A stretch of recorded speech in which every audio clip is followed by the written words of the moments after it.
I've been doing more or less the same thing for a decade now. And I was having a conversation with the guy that works for me last night that, and I'm just thankful to get to bring people in and do that exact thing, lead and grow people and watch them and their careers and their families flourish. And I could go somewhere else and probably make a lot more money and not be as happy doing what I'm doing, but it's that helping people aspect of what really makes this thing tick for me.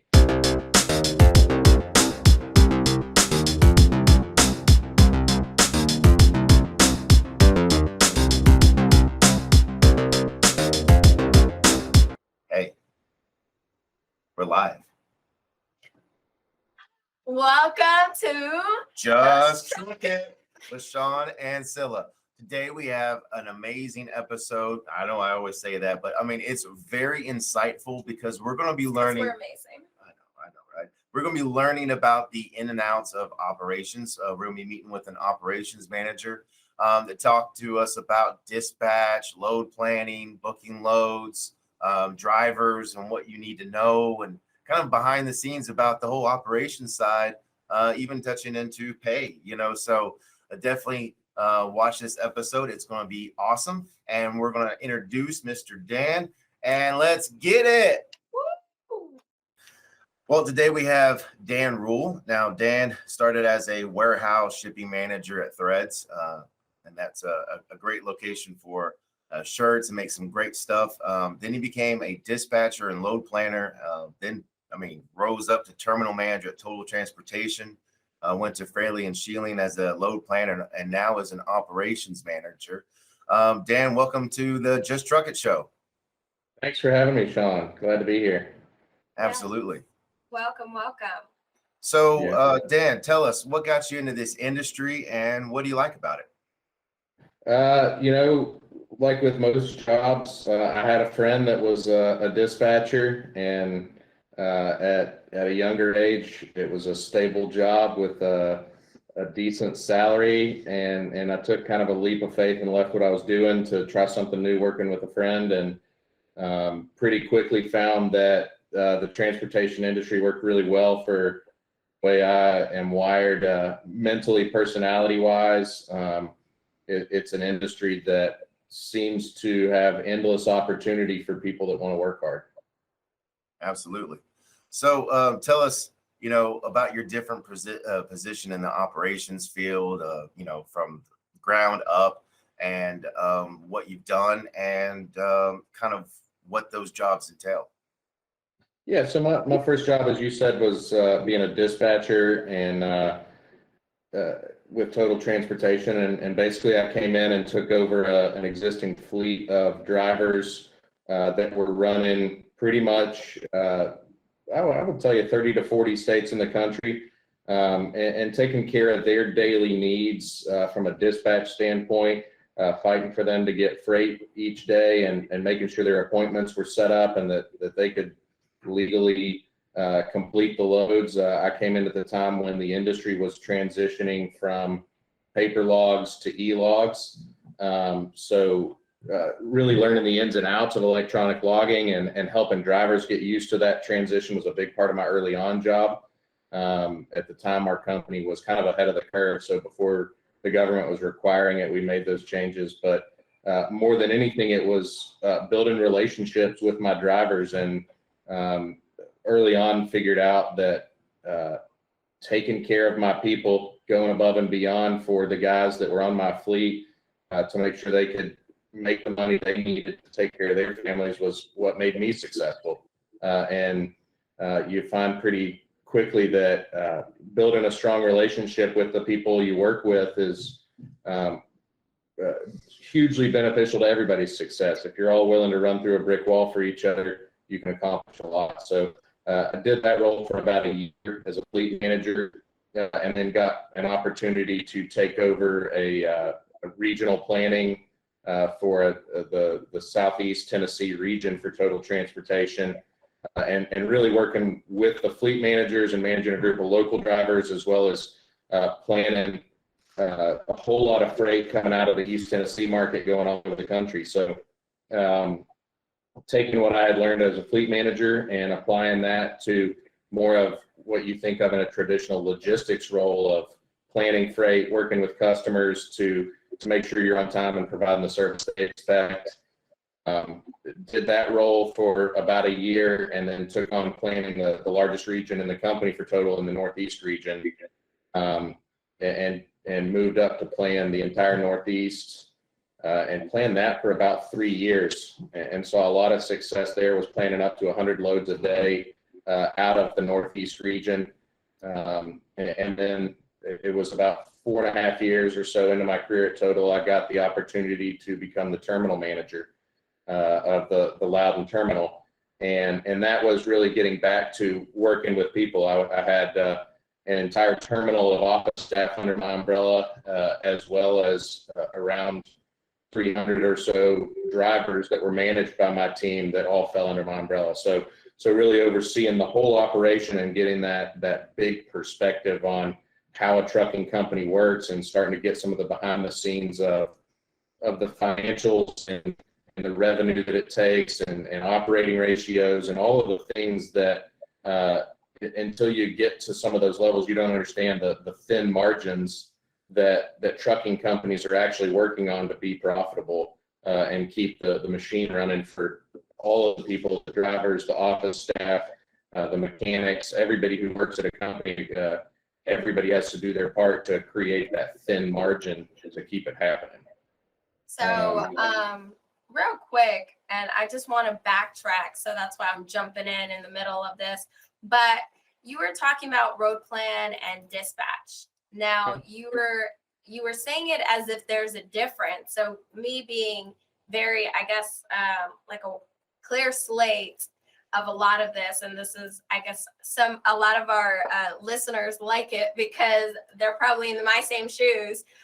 What's the difference between road planning and dispatch? I thought that was kind of like load planning and dispatch. I thought that was the same thing, or is that not? It's they're very connected, but it's two very different jobs. So the easiest way to describe that is that a dispatcher or a fleet manager, pretty much the same job role, just different titles at companies, but you're working with the drivers directly. So you're their lifeline for information about how they can do their job and what they need to do their job. So the dispatcher is somebody who's working with the drivers, communicating all the information to them about your load picks up in this location.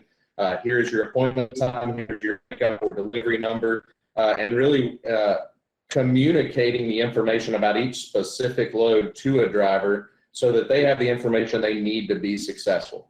From a load planning seat, you're working at what I would say is more with freight than you are with a driver directly. So as a load planner, it's your job to make sure you have the right amount of freight so that each driver coming into your territory regionally that you plan has a load that they can pick up. Everybody that needs a load gets one picked up, but you're also making sure from the customer side that if they've got 5 shipments that ship today, that you get all the driver that can successfully get the load picked up and provide the service that your customers expect, so that you can keep doing business and providing that service for them. Okay, and then I have a random question because we talked about this in one of our last videos.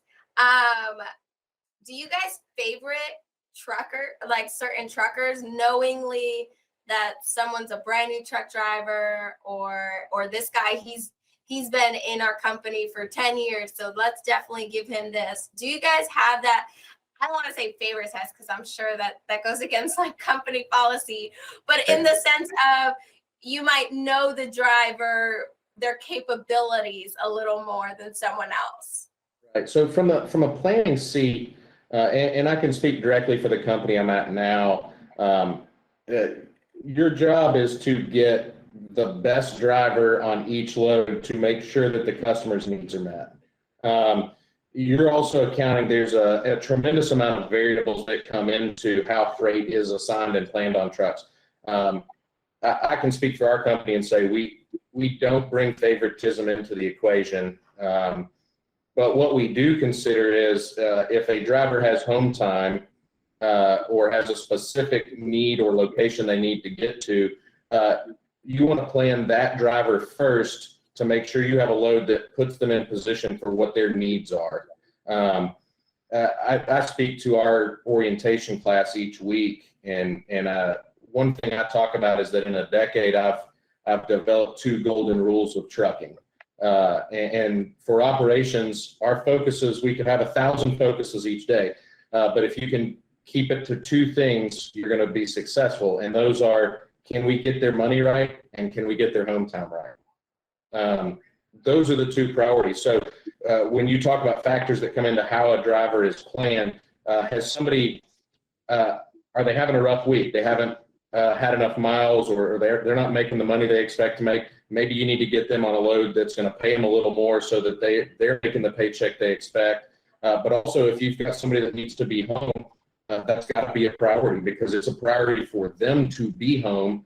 Operationally, it has to be a priority for you to get them there. And then beyond that, certainly if you have a load that is going to shut down Ford Motor Company's lines at the F-150 plant, you need a driver that you can count on to make sure that product gets there, right? So that, again, these are variables beyond just who is the person, but who's the right person for this load.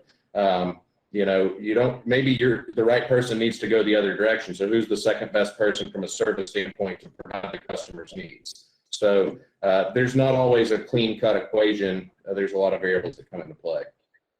See, our listeners need to realize what you were also saying. I know you didn't emphasize it, but I want to emphasize it. But it's being, like you said, you were worried. You're also worried, not just the money, not just the home time, but also the client itself. Absolutely. And being on time is so important. And we tell our students all the time, being on time, doing what you have to do is so important to be considered one of the best, things like that. And F-150 and all that fun stuff, I don't even know what that means, but I know it's a Ford truck, right? But do they haul it? Do you guys haul it? No, it's the parts to make it. Oh, okay. Like every company, everything that you buy, everything that you get has to be made, assembled, whatever. But all that stuff has to come from somewhere, and that came on a truck. And then you have to be the one on time to pick it up and take it, correct? Yeah, otherwise the entire plant shuts down, and if that shuts down, you got people out of work, not making money, losing the plant's losing tons of money, and they'll pay tons of money to get it there on time yesterday. So that's where it comes from. But really a good rule of thumb for a driver to understand is there's 3 parties that are critical to be kept happy on a daily basis. So obviously your driver's needs are critical. You want your drivers to be happy to get what they need. You need your customers' needs to be met, and you need the company's needs to be met. The trucking company itself has certain needs, and balancing those 3 things of keeping the customer, the company, and the driver happy is not always an easy task. And so that's one of the challenging things for operations of how do you meet all of those needs and keep everybody happy. Yeah. And then going back to the drivers, I really stressed for a long time about them understanding how important it is to set themselves up in a good light with the company, meaning that when you first start with a company, or you're a brand new student at the company, just got off the training truck, and you're now, got your own truck, or you just switched companies from another company, got your own truck at this new company. Don't you think that first 3 to 4 weeks is probably their lowest pay they're ever going to have at that trucking company, and also the definition of how you're going to work with them, because that's the building blocks of learning how they work, how they drive, their habits, how to make them successful, how they can make you successful. Tell me a little bit, on the sidetrack here from what we were going down, what your thoughts are on that. Yeah, so I think certainly every trucking company out there operates differently with the way you scan paperwork, the way your fuel stops are done. Every company has its own way of doing things. So the first for us, the first 30 days are the most critical time, right?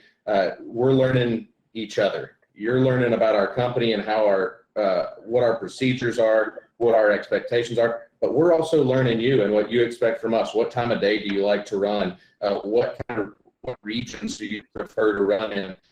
So it's almost, I would say it's almost like the beginning of a dating relationship in that sense, if you wanted a good analogy for it, that you got to get to know each other and understand what the other likes and the way the other person works. And you're trying to figure out if this is a fit for a good long-term professional relationship, right? And certainly, as you get to know a new trucking company as a driver, it can take you a little while to get used to those changes of how this new company works. So yes, pay can be a little lower out the gate in that first 3 to 4 weeks because you're still getting used to what lanes do they run, what do their customers require. My particular company, we do a lot of securement with van trailers, which is pretty uncommon. So learning those processes for how to properly secure freight, what that process 3 months down the road looks like for you is much quicker than the first 10 loads you haul. You also have things like every customer or every trucking company has its own customer base. So once you've been to a customer 2, 3, 4, 5 times, your job is easier and more efficient behind the wheel because, hey, I've been here. I know what hours this customer is open. I know what the procedures are. I know there's a truck stop down the street I can park at the night before. The familiarity of going to the same place regularly makes you more efficient. So the longer you're with a company, the more productive, the more money you can make. All of that comes into play with tenure. So yeah, you're 100% right with that. Okay, 10-4, and then kind of the next question I believe you had. Yeah, this one. Yep. All right. So from customer service to dispatch, how does a load go from paper computer booking to dispatch on a truck? Yep. So that's a much bigger process than what most people think it is. So trucking companies most customer service departments are working directly with the customers. The customer offers a load to the carrier, and you either accept the load or you decline the load. You either have capacity and want the load or you don't, one of the two. And once you accept the load, it's either sent with a rate confirmation via email typically, and somebody has to manually build that load in the system. Once the load's built, you add the rate the load pays. You've got to then contact the shipper and the consignee and get appointments set up for the load. And that's really where the customer service role is in your typical trucking company. Once that load is built, it then is sent to the operations department, and your load planners get those loads, and it's their job to find the driver in the region that can do the load. So once they figure out who the right driver is for the load, they're assigned in the computer system typically, and then that load is sent to the computer in the driver's truck. But sometimes that process can take longer than others. Some customers use electronic transmission to send loads, so it's quicker. Sometimes it's a little slower, but you've got several different people, from a customer service representative to a load planner to a dispatcher, and then finally to a driver. So you've got a lot of people touching that load before it actually gets to the computer in the truck. Okay, and that's very insightful. A lot of times drivers they think, oh man, driving down the road A to B, it can't be that hard. Oh yeah, I mean, I could do this in my sleep. Why is my dispatcher such a dummy? This, that, and the other. They don't realize how many chefs are in the kitchen cooking, and all the ingredients that go into making that, and really understanding that other side of perception.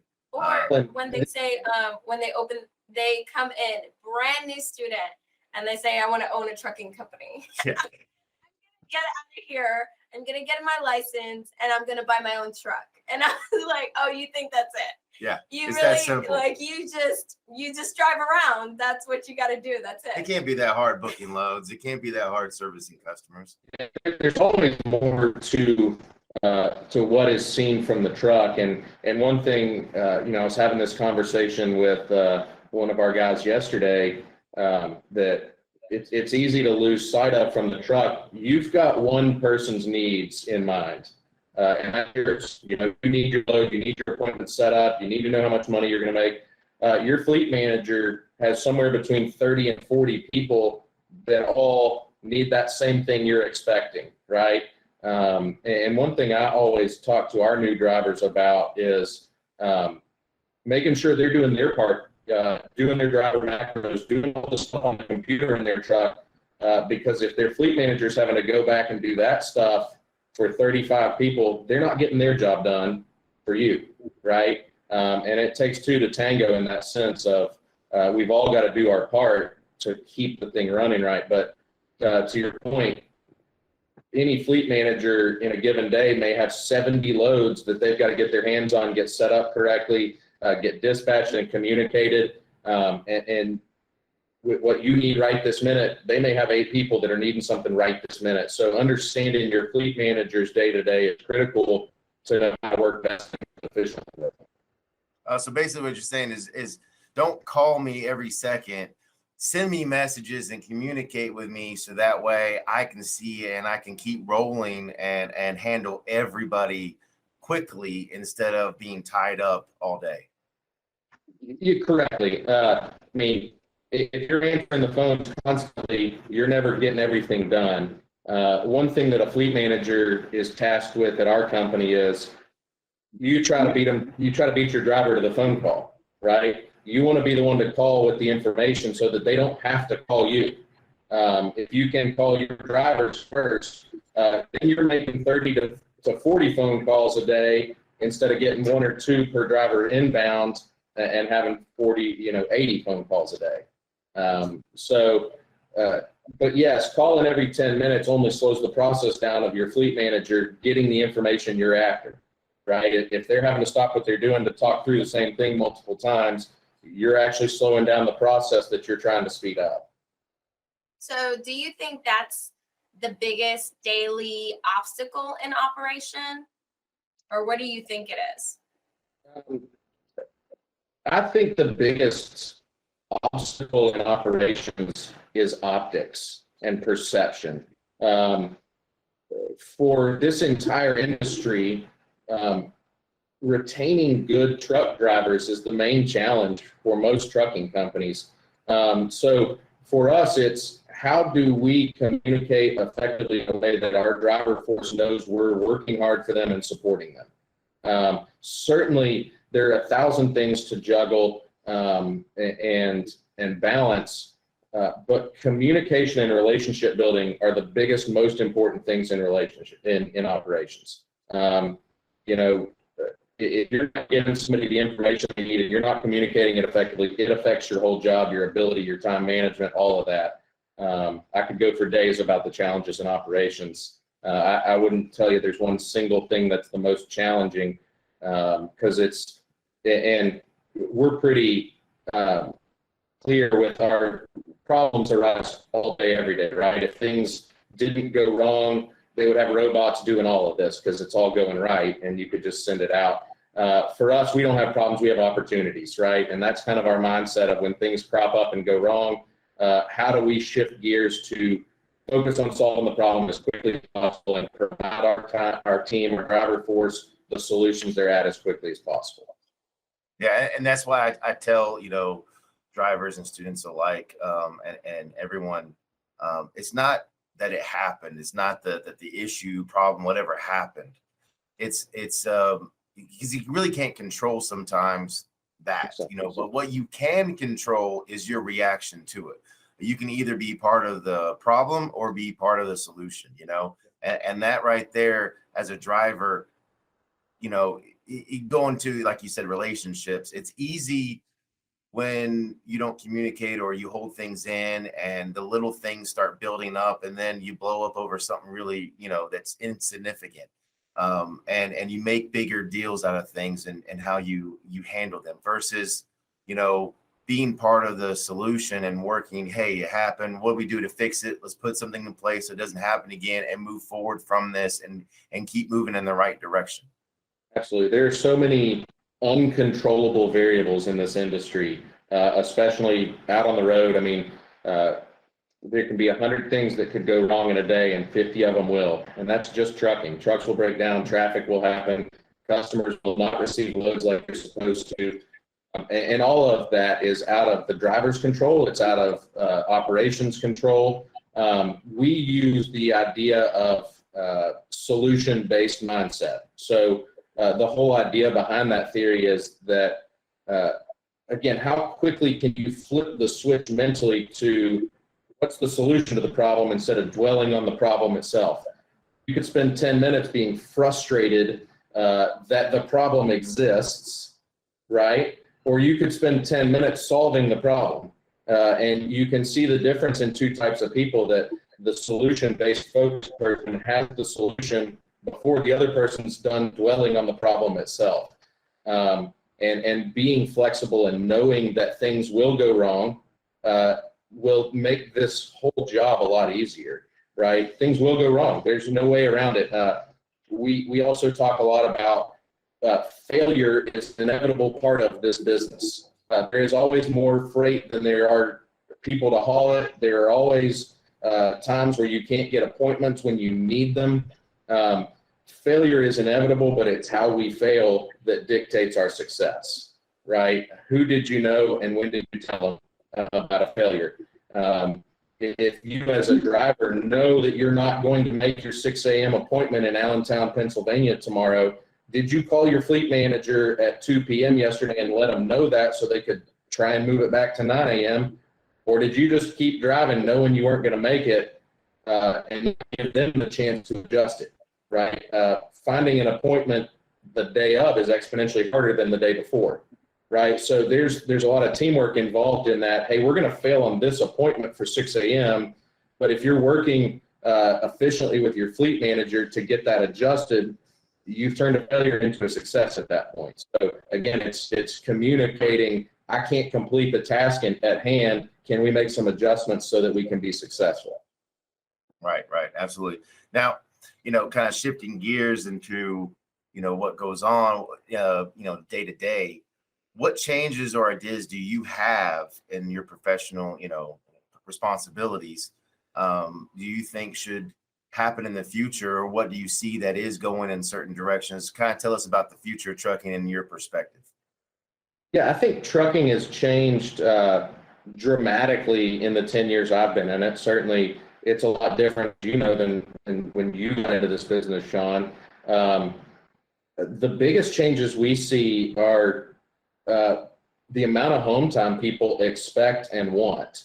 You don't see as many people who want to be gone for 2, 3, 4 weeks at a time from their home, from their family. They want to get home more regularly. So I think you'll continue to see a trend in this industry to shift towards more dedicated operations, more home daily opportunities, and really to attract the highest quality truck drivers, you have to have the highest quality opportunities as a trucking company. So for us, if we can create a new job that's a home daily or a home multiple times a week or more regionally based so that they can get through the house a night or two during the week, that's a major shift from where this industry's been for a long time.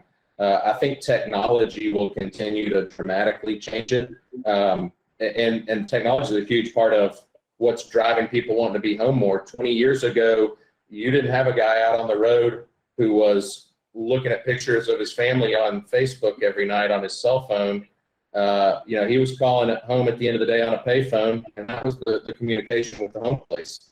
So all of this technology is greatly changing. Obviously, e-logs have made the job very different, a lot more restrictive.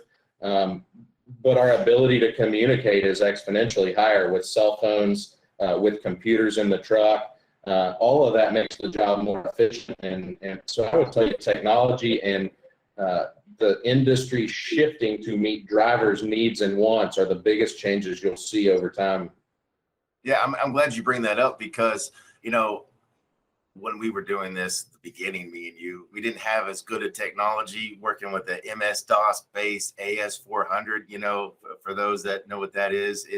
It was ancient software from like the 80s, it seemed like. And but even then, we had worked with a way of in lanes with customers that you knew you had consistent freight from, and we were able to do, kind of a handoff to get people better home time in different areas. For those carriers watching this, a little cut in the future to us two right here, to Dan and me on this, idea. But don't you think that would be the future of getting both of those solutions taken care of? I'm not sure I understand the question. So basically, remember how we had like Armstrong, we had the two different areas where the pickups and deliveries, and we had relays. Certainly building your freight network to be more driver friendly is the future of trucking, right? If we want to continue to see people want to be truck drivers at an increased volume, we have to provide more freight that is friendly, more freight lanes that are friendly, more opportunities that provide. So our company, our goal for each driver is 48 hours at home every week. And that's not every trucking company is that way, but that's the shift that the industry is making. And what freight you accept and you contract with your customers, you have to have your driver force in mind when you're working with your customers on what freight you want. If you don't, you're not going to succeed. And the industry will continue to change to be more driver friendly as this thing keeps going. Yeah, I mean, parking is always a hard thing too for drivers. So having better parking situations out there, having freight lanes, relays, technology, those are all things that the future can help get that home time for a driver, as well as be consistent for the company. Absolutely. And one thing I've preached for years, and this is especially true for a new driver or somebody at a new company, but I always told drivers that they should keep a Bible of what truck stops they're familiar with, right? So if you're going to run a lane from Knoxville, Tennessee to Baltimore, Maryland regularly, take notes on what truck stops you stopped at that had room, or that had good food, or places that you could park. Maybe there's an empty parking lot 3 miles from the customer. If you don't write that down, you might not remember it. So building your own Bible of information about places you've been to in the past, if you have it written down and you get that load again a month later, you can go back and reference that as, okay, I know I stopped at this place 3 months ago. I'm gonna plan that this time, and then it takes a lot of the stress out of the equation for where you're trying to find parking. And there's certainly regions that have bigger challenges with that than others. Right, and that's why I teach my students the atlas. I tell them to get one of those laminated ones, because that you can use it as your Bible, because then I can mark in different areas those things like that, and I can keep that. I think there's a lot more technology now. But that was really my way. Yeah, and I think there's a lot more technology now.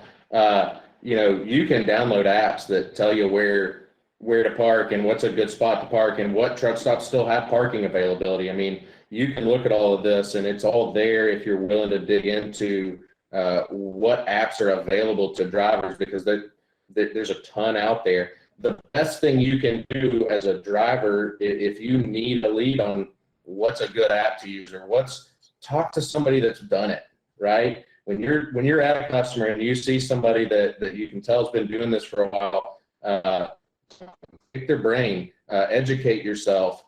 It only hurts you to be on that island by yourself and never seek information, because most people want to share what they know, and most people want to help other people. So never be afraid to ask, hey, how do you do this? Or seeking advice is a critical part of growing and becoming better.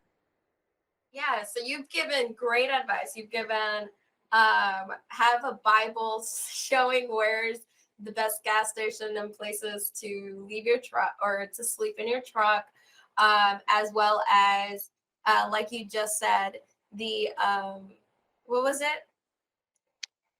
Apps. Apps. People can Where help are you. you today? I don't know. Did you not drink your coffee this morning? I think I've had too much coffee this morning.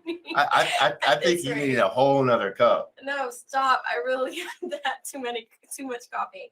Apps, and people can help you because definitely we've met so many drivers who after they leave here, months later, they come back to visit and want to tell us all these things and want to tell all our students everything they've learned so far.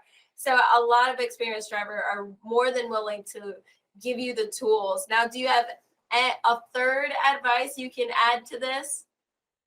Yeah, I think if I could give any advice to a driver, it's to be the advocate of your company. Your company wants you to be successful. Your success is our success as a carrier, right?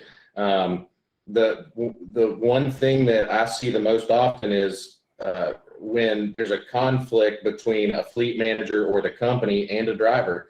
At the end of the day, we're all out here fighting the same fight, and our successes are intertwined. The more you can advocate for your company and work with your support staff at your company, payroll, operations, safety, we're all here trying to support you so that you can be as successful as possible. It's got to go both directions. This is a tough industry, and anything you can do to be a participant in the success of your company will only help you. Totally agree. Totally agree. Well, I mean, Dan, kind of tying it up here. I know that you're currently in a role of operations manager. How's that going for you? How are you liking it? How's the daily stuff going over there? Operations is a funny world. It's like any other job out there, it's really challenging and tough days. I took a stint out of trucking for about 8 months and worked in the mobile home industry, repossessing mobile homes. And I came back to this business because it gave me the opportunity to help people on a daily basis, solving problems, making sure things work for our driver force. I'm putting bread on the table every day. And I preach that to my operations team too, that every keystroke, every dispatch you send, every phone call you make, you're providing for somebody's family, but you're also keeping this country running. So for me, I couldn't be happier with what I'm doing. I have found a company that I feel like I'm going to have long-term success and growth with. So I couldn't be happier to be doing what I'm doing and helping people every day, because it just is the most gratifying thing I could think of to be doing. Awesome, man. It really is. Absolutely. And how's the company you're working at? Tell us a little bit about what they do there as we finish up here. Yeah, so Fraley and Schilling, we've been around since 1955. We started as a flatbed company hauling farm implements for farmers in rural Indiana. Basically, our current owner, Robert Schilling, bought the company outright in 1984 and took it from 40 trucks to we're around 550 trucks. So we specialize in hauling heavy freight. So we run a little bit smaller truck. All of our equipment is spec'd to weigh less. So we're hauling about 5,000 more pounds in freight per load than any other carrier in America, which provides us a niche in the industry. We do a lot of raw materials, we haul a lot of metal, and being able to haul that extra weight is what gives us the ability to secure long-term contracts. The future for us is adapting and growing and being on the forefront of being a people-centric company, putting our driver force first, paying our people the most money. Those are the things that differentiate you.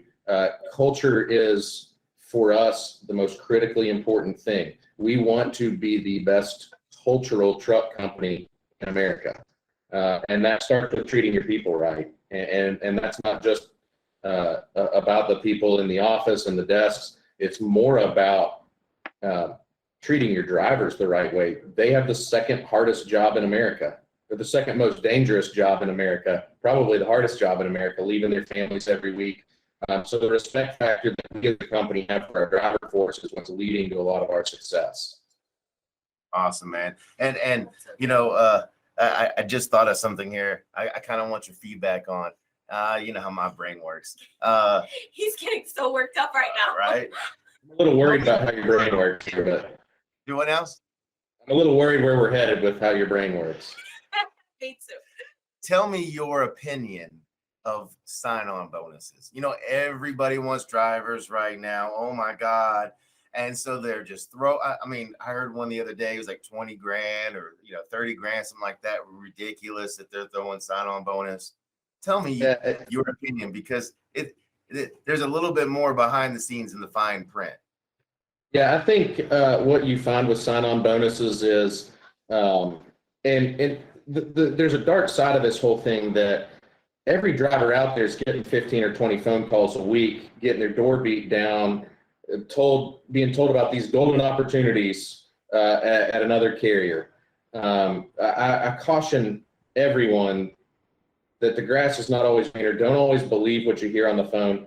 With sign-on bonuses, typically what you see is that there's a lot of red tape and a lot of requirements that have to be met to actually get the sign-on bonus.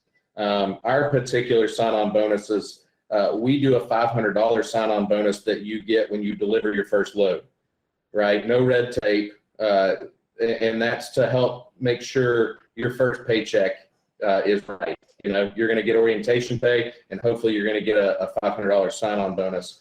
But the rest of our bonuses throughout that structure is based on production, right? So we have a production scale that if you don't meet your production, you don't get your bonus. So understand, and if I could give advice about a sign-on bonus, ask questions, right? Understand fully what it takes to get that sign-on bonus. My gut instinct on a $10,000 or a $20,000 sign-on bonus is, how can a company afford that, right? So I caution you to the reality of a $20,000 sign-on bonus, because if a company's paying everybody $20,000 on top of their normal pay, how are they even in business? Yeah, it goes like, I'll pay you $1 a mile as a company driver. Well, I only got 10 miles for you to do this week. You made $10 versus, an actual legitimate, cent per mile. That sign-on bonus is kind of a misleading situation that, you probably won't get for 5 to 10 years and then get the rest of it. Well, if you actually factor in what other companies do, like you said, with production, with, your job performance, your safety, your retention bonuses for being there, all of those things you factor in, you'd actually make more money with a company that maybe, let's say, doesn't have one, or like you said, $500 or at all. And you got those other bonuses of you doing your job right. And you'd make, hand over fist more than that misleading sign-on bonus. Yeah, so bonuses should always be thought of as extra. If you're looking at what is the best carrier for you to work at, understand what the week-to-week pay looks like. What is the average pay on the fleet? What is the true average pay on the fleet I'm going to be working on? Don't ever factor a bonus into paying your bills. It's extra. It should be add-on. What you need to be focused on is, what am I going to make on my paycheck every week, and does that meet my financial goals or not? The other thing for long-term success for the company is understanding who they are and what their culture is, and do they match you? There's thousands of trucking companies out there for a reason. They're all different. They all operate different ways, and not everybody's a fit at every company. But again, as we talked about earlier, it's like a relationship, right? You have to find the carrier that best aligns with who you are and what you're looking for. And that can be tough on the phones, right? Ask a lot of questions. Make sure you understand. We see a lot of people that come in here, they sign up, they get here for orientation. they thought they were coming to a completely different trucking company for a different job because they've talked to so many people. So be selective and try not to job hop. It doesn't always work out in your favor. So trying to find the right place is the key. You're absolutely right. I've been preaching forever. Grass is not always greener. It just looks like it because you just don't know that they fertilized it with manure, So Well, we see a whole lot of drivers come back. That's for sure. yeah, but I also think this new day and age, these new drivers, they really care about being cared for more than just the money. I mean, we've had we have doctors and nurses come through here, and it's not because of the attraction of how much you make as a truck driver, but it's less stress. Less stress. Yeah. And they've heard such great things about how truck drivers are appreciated and treated working for a trucking company, that they would rather have that and lose X amount of money than deal with all the stress that comes with all this extra money. So it's really great that you guys are really truck driver oriented versus here, let me throw a whole bunch of money at you. Let me see. Yes, it is a factor, of course, but it's not your only factor. And that's so important. And it's great because, I don't know how many people we've interviewed, and everybody has been having that mindset change to where it's, what can we do to make things better for you? Let's get you more home time. Let's get you this. It's not how much money do you want? Let me just throw it at you. Yeah, I had way better success when I was dispatching or weekend dispatching with the people that I did when I knew all their names. Like I didn't just know they'd answer the phone and I knew their tone of voice, so I knew who it was, and not just that, but it wasn't. They give me a truck number. I'm like, yo, hey, I know you. I just know their truck numbers because they would tell it, and I knew the person who it was without even having to look it up. And that made a better rapport, and I got a lot more wins and things I needed because of that. And our school is the same, where our biggest advertisement is word of mouth more than anything else, and it's just because they can come 3 months later and we all know their name, and they've gone to other schools and they couldn't pass but came to ours and saw just a difference in culture. And it's so important now. And it's a balance. I mean, culture is supremely critical, but at the end of the day, every one of us, whether we're behind the wheel, whether we're behind a keyboard, whether we're turning wrenches, we're all here for one thing, and that's to pay the bills. So that can't be lost either. So how do you provide a good culture, but also be an industry leader in pay, right? And that's where you see the highest levels of success. Yeah, absolutely. When the two meet, you got to find that middle, road. You can't have too much of one, because then the people that wanted the other, you're going to lose those. Absolutely. Well, Dan, we appreciate you coming on. It's been very insightful for us and our viewers. This type of thing is needed in the industry, so one can understand, what happens behind and how to make better choices in their life and in their career, so that way they can, work for some great companies and take care of their families. So we appreciate all that you do for the industry, and thank you very much for helping the truckers keep moving. That's it. And we're all thankful for schools and folks like yourself that are introducing new people to this industry. It's critical to our country continuing to run the way it does, and getting people trained and educated at a high level makes them more successful, makes this business a better place to be for all of us. So thank you guys. Well, that concludes our episode with Mr. Dan Rule as he talks to us about operations. So he was so good. Yeah, I know. I adored that whole entire interview. It was so informative. For anybody, please subscribe, let us know what you think in the comments. Give us any questions that you have. We're more than welcome to ask anybody else.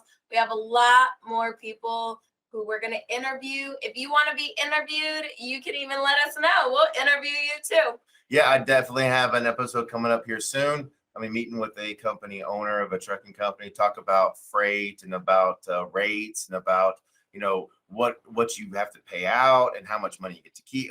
Just basically understanding the freight and brokerage game and understanding what it takes to run a trucking company. So we've got safety coming up here soon too. So there's a bunch of stuff coming out. So stay tuned. Yes, subscribe, like, all of that. Just truck it.